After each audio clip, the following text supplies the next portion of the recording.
হরে কৃষ্ণ, হরে কৃষ্ণ। কেমন আছেন সবাই? আশা করি সবাই ভালো আছেন, ভালো থাকুন, সুস্থ থাকুন। আমি আজকে আপনাদের কাছে বলবো অষ্টাবক্র গীতা ব্যাখ্যা 1 পার্ট 31। আমি আজকে থেকে অষ্টাবক্র গীতা যে সম্পূর্ণ বলে গেলাম, প্রথম অধ্যায়, দ্বিতীয় অধ্যায়, তৃতীয় অধ্যায় শেষ করে এখন আমি ব্যাখ্যা শুরু করেছি। জীবনের মানে কি, মোক্ষ কি, মুক্তি কি, আমি কি, ভগবান কি, বা সমস্ত বিশ্বজগৎ কি, খুবই উচ্চমানের জ্ঞান, যা শুনলে পরে অনেক সময় জীবনই বদলে যেতে পারে। সেটাই আমি আজকে থেকে শুরু করছি। চলুন শুরু করি। অষ্টাবক্র গীতা সম্বন্ধে স্বামী অখণ্ডানন্দ সরস্বতী মহারাজ অষ্টাবক্র গীতার বাণীকে কিভাবে দেখলেন, কিভাবে জানলেন, কিভাবে বুঝলেন, তারই কথা শুরু করছি। খুব মন দিয়ে শুনবেন সনাতনী ভাই বোনেরা, যা খুবই দুর্লভ কথা। হরে কৃষ্ণ। চলুন শুরু করি। তিনি বললেন, এই অষ্টাবক্র গীতা যে বীজ বপন করে থুয়ে গেছেন অষ্টাবক্র মুনি, তার মধ্যে যতই তেরাবাঁকা ভাব থাকুক, কিন্তু যা নির্বীজ বস্তু আছে তা হলো আত্মা, পরমাত্মা। তার ওপর বীজ বা অঙ্কুরের কোনো প্রভাব পড়ে না। বীজকে আঠি বলা যায়। আর এই বীজ যা দিয়ে আচ্ছাদিত করা থাকে তাকে অষ্টা বলা হয়। আর বীজের যে ভাব যেমন অবক্র হয়ে থাকে, এই কৃষ্ণ মানে কি, কার্যের সময় ভাব যেন অপন্ন না হয়। আর এই পরমাত্মাকেই অষ্টাবক্র মুনি বলেন। বেদান্ত যিনি পণ্ডিত ব্যক্তি তাকে প্রধানতা দেওয়া হয় না। বেদান্তে যিনি পণ্ডিত ব্যক্তি তাকে প্রধানতা দেওয়া হয় না। আর যিনি শ্রোতা তাকেও কোনো প্রধানতা দেওয়া হয় না। কে কে বলেন আর কে কে শুনেন আর কোন ভাষাতে বলা হয়েছে এ সবরও কোনো প্রধানতা দেওয়া হয় না। এই অষ্টাবক্র গীতা কে কি ভাষায় বলছে, কে বলছে, তাকে কোনো প্রধানতা দেওয়া হয় না। আর যারা শুনছে, কি ভাষায় শুনছে, কার কাছ থেকে শুনছে, সেই সব শ্রোতাদেরও কোনো প্রধানতা দেওয়া হয় না। এখানে শুধু কোন কোন বস্তুর ব্যাপারে বলা হয়েছে শুধু ওই বস্তুরই প্রধানতা দেওয়া হয়ে থাকে। তাহলে যখন শুদ্ধ বেদান্ত বলা হবে তাহলে তার নাম হবে ব্রহ্মগীতা। তাহলে এখানে আমরা কি বুঝতে পারলাম? এই অষ্টাবক্র গীতাকে ঘুরিয়ে ধরলে এই গীতার নাম হয়ে যাবে ব্রহ্মগীতা। আর না, তার নাম হবে মানে তাকে ব্রহ্মগীতা বলা যাবে। যেমন অষ্টাবক্র গীতা বলা হয়েছে, তাই সেই অনুসারে এখানে বলা হচ্ছে তার নাম না হবে বৈশিষ্ট্য গীতা আর না হবে অর্জুন গীতা। কেননা যেই বস্তুর সম্বন্ধে বর্ণনা করেছে ওই বস্তুর প্রধানতা থেকে ওই বেদান্ত শাস্ত্র সৃষ্টি হয়ে থাকে। আর এই জন্য বেদের সম্বন্ধে যিনি বলেন ওই ব্যক্তিকে কেউ কখনো মনেই রাখেন না। আর এই বেদের শ্রোতা কারা এইসবও কখনো মনে রাখা হয় না। আর তার ভাষা যার যার নিজের। বেদ না তো সংস্কৃত ভাষা আর না গ্রিক ভাষা। বেদের ভাষায় হলো বৈদিক ভাষা। তবে কোন দেশে জন্ম হলো, কোথাকার ব্যক্তি, ওই বক্তা কোথা থেকে এসেছে, তিনি কি ভারতীয় না বিদেশি, এর সঙ্গে বেদের কোনো সম্পর্ক নাই। কোনো বাক্য 500 বছর, কোনো বাক্য 1000 বছর, কিংবা তা ওই বেদ 10,000 বছর বা 20,000 বছরের পুরনো, এর সঙ্গেও কোনো সম্পর্ক নেই। মানে সেই ব্যক্তি, যে ব্যক্তি বেদের সম্বন্ধে বলছে, সে কোথায় জন্ম সেসবও দেখা হয় না। কোথা থেকে এসেছে, কোন ভাষায় বলছে, এটা 500 বছর আগে না 1000 না 10,000 না 20,000 বছরের পুরনো, এগুলোর কোনো প্রধানতা দেওয়া হয়ে থাকে না। যারা শুনে তাদেরকেও কোনো প্রধানতা দেওয়া হয়ে থাকে না। যেই বস্তুর সম্বন্ধে বেদের মধ্যে কথা বলা হয়েছে খালি তাকেই প্রধানতা দেওয়া হয়। তাই কোনো বক্তা যদি বলে 10,000 বছরের পুরনো, 20,000 বছরের পুরনো, এর সঙ্গে ওই বেদের কোনো সম্পর্ক নাই। কেহ জোর করে বলতেই পারবে না এই বেদ আমার সম্প্রদায় থেকে এসেছে। মানে বেদকে অনেকে ধরে টানাটানি করে, কেউ বলা আমার, কেউ বলা আমার। তো কেউ বলতে পারবে না এই বেদ আমার সম্প্রদায় থেকে এসেছে আর তা আমার ভাষাতেই লেখা। বেদান্ত তার নিজের বৈদিক ভাষা থেকেই এসেছে। আর তার সম্বন্ধে যেই বলুক তাকে ওই বৈদিক ভাষাতেই বলতে হবে। মানে নিজের ভাষা না, তাকে ওই বৈদিক ভাষাতেই বলতে হবে। হরে কৃষ্ণ। খুবই মন দিয়ে শুনবেন সনাতনী ভাই বোনেরা। আর যদি কেহ বলে এই বেদ অমুক সম্প্রদায়, তাও বলা ঠিক হবে না। আর যিনি বলছেন তিনি কি কি সাধন করে এসেছেন, এর সঙ্গে এসবেরও কোনো মানেই নাই। মানে যে ব্যক্তি বলছে বক্তা, সে কত বড় সাধন ভজন করেছে, কত বড় ব্যক্তি, কোথা থেকে এসেছে, তিনি অনেক সিদ্ধ পুরুষ, এই সব বেদের কথা যখন হবে তখন তাকেও এইসবের মধ্যে কোনো প্রধানতা দেওয়া হয়ে থাকে না। আবার এই বেদ বৃত্তান্ত কে শুনলো তারও কোনো মানে নাই।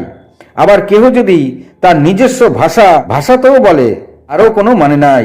শুধু বুঝতে হবে ওই বক্তা কোন বস্তুর সম্বন্ধে বলছেন, তাকেই প্রধানতা দিয়ে তারই বেদান্তকে বুঝতে হবে এবং ধরতে হবে যে বেদান্ততে আসলে যে বস্তুর সম্বন্ধে কথা বলছে সেটা কি, এবং তাকেই প্রধানতা দেওয়া হয়ে থাকে। আপনাদের মনে যদি কখনো কোনো ভয় বাসা বাঁধে তাকে বাইরে দূরে ছুঁড়ে ফেলুন। এই বেদান্ত যা বলে যদি আপনি তত্ত্বের চিন্তা করতেই থাকেন আর করতেই থাকেন, তবে আপনার ভয়ের যে গন্তি তা একসময় সম্পূর্ণ নষ্ট হয়ে যাবে, আর ভয় মনের থেকে চিরতরে নিবৃত্তি হয়ে যাবে। দ্বিতীয়তই ভবম ভবতি বৃহৎ আর উপনিষদে বলা হয়েছে যে অনেক সময় ভয় উৎপন্ন হয়ে যায়, কিন্তু ব্রহ্ম হলো নির্ভয় পদযুক্ত, আর এই জন্যই বস্তুর প্রধানতা তাকেই দেওয়া হয়ে থাকে।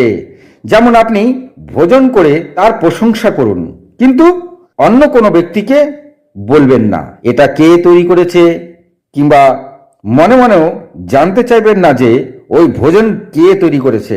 আবার এও কখনো বলবেন না যে এই ভোজন কার জন্য তৈরি করা হয়েছিল, আর এটাও দেখতে চাইবেন না বা জানতে চাইবেন না যে কোথায় এই ভোজন তৈরি করা হয়েছে আর কখন এই ভোজন তৈরি করা হয়েছে। আবার এটাও জানতে চাইবেন না যে কোন কোন বাসনে এই ভোজন তৈরি করা হয়েছে। যদি ওই ভোজনকে ভালো করে জানতে হয়, বুঝতে হয়, তবে ভোজনের প্রশংসা করার পরে তখন শুধু ভোজনকেই আসল প্রশংসা হবে। মানে ভোজন তৈরি করার পরে ভোজন যদি খুবই ভালো হয়ে থাকে ভোজনেরই প্রশংসা করুন। কে তৈরি করলো, কোথায় তৈরি করলো, কখন তৈরি করলো, এসবের কোনো মানে নেই। ভোজনকে যখন প্রশংসা করবেন তখন সেই ভোজনকেই শুধু প্রশংসা করা হয়। ঠিক এই বেদের মতন করে কিন্তু এই ভোজন দিয়ে বোঝানো হচ্ছে যে হ্যাঁ সত্যি ভোজন খুবই সুস্বাদু হয়েছে। আর যদি বলা হয় আরে ভাই আমার স্ত্রী এই ভোজন তৈরি করেছে, তবে তো ভোজন ভালো হবেই। কেউ যদি বলে আমার বউ তৈরি করেছে, তার মানে কি তার জন্য, তার স্বামীর জন্যই সে তৈরি করেছে, তবে তা তো ভালো হবেই। যখন ওই ভোজন স্বর্ণপাত্রে তৈরি করা আছে তবে তা ভালো হবেই, স্বর্ণপাত্রে তৈরি করা হয়েছে তাহলে তো ভালো হবেই। এই সমস্ত কথা একেবারেই অপ্রয়োজনীয়। মানে বেদের কথাই কিন্তু বলা হচ্ছে ভোজন দিয়ে। ভোজন যে রূপ আছে তাকে সেভাবেই প্রশংসা করা উচিত। আবার দেখুন এগুলিও দেখা হয় না যে যিনি বক্তা তিনি কি কুরূপ না সুন্দর, মানে যে এই বেদের কথা বলে সে দেখতে সুন্দর না তার একদম অধকুচ্ছিত দেখতে। আর এই অষ্টাবক্রমণি 8 জায়গায় তার বাঁকা ছিলেন, আর তিনি যখন চলতেন তা অনেকটা দুলে দুলে চলতেন, আবার খানিকটা ঝুঁকে ঝুঁকো মাটির সঙ্গে লেটে লেটে তিনি চলতেন।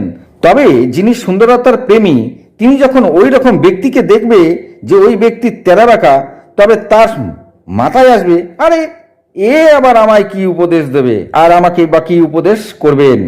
এটাই স্বাভাবিক। হরে কৃষ্ণ। অষ্টাবক্র গীতার মূল মানে হলো ব্রহ্ম বিষয়ক গীতা। খুব মন দিয়ে শুনবেন এই জায়গাটা কিন্তু। অষ্টাবক্র গীতার মূল মানে হলো ব্রহ্ম বিষয়ক গীতা। কথিত আছে যে একবার রাজা জনক রাজসভায় কোনো এক যুবক কথা বলতেছিলেন, মানে কথাকার। এখনকার দিনে যেমন অনেকে কথা বলেন, যেমন দেবকীনন্দন, অনিরুদ্ধাচার্যা এরা যেমন কথা বলেন, ঠিক সেরকম জনকের রাজসভায় এক যুবক কথা বলছিলেন। আর তিনি তখন বলেছিলেন, মহারাজ ব্রহ্মজ্ঞান এমন কোনো কঠিন ব্যাপার নয়, খুব সহজেই তা প্রাপ্ত করা যায়।